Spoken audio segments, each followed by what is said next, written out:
आमदार झाले त्यावेळेलाही पक्षानेच ठरवलं आणि त्याप्रमाणे माझ्यावरती जबाबदारी टाकण्यात आली. त्यावेळेला कधीही मला मनात सुद्धा आलं नव्हतं की आपण अजून काही वेगळ्या पदावर असू.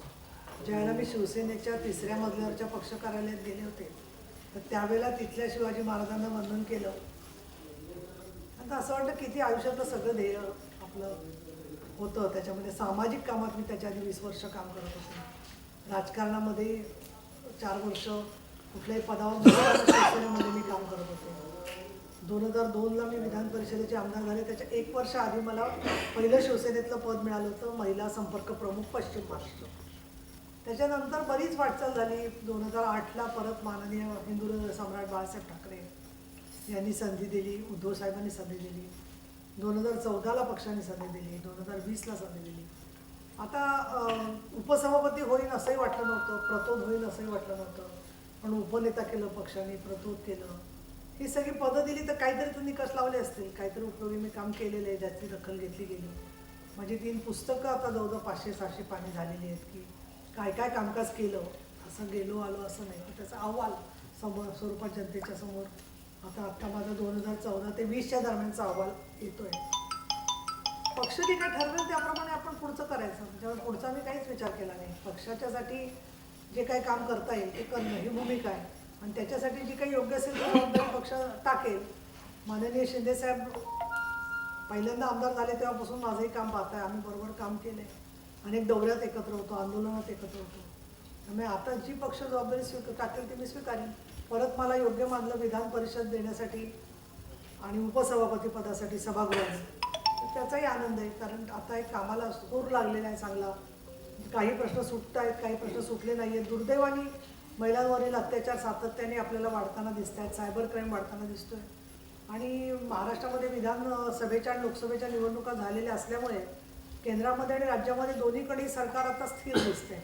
अशा वेळेला विरोधी पक्षात काम करणं 2002 पासून ते 2014 पर्यंत 12 वर्ष आणि आधीची 2014 ते 2020 पर्यंतची 6 वर्ष सत्तेतली जेव्हा राजीनामे खिशात होते सगळ्यांच्या तर ती वर्ष आणि आताचं सरकार याच्यात फरक आहे. काही गुणात्मक फरक आहे, परिस्थितीचा फरक आहे.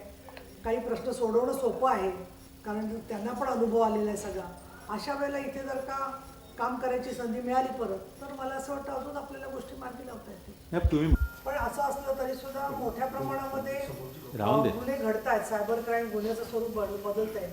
पण शिक्षेचं माहेरघर होतं म्हणजे महिलांवरचे गुन्हे घडत नव्हते असं नाही आहे. आता अनेक प्रकरणांना प्रसिद्धी जास्त मिळते, जागरूकता आलेली आहे, त्यामुळे गुन्हे नोंदवायला लोक पुढे येत आहेत.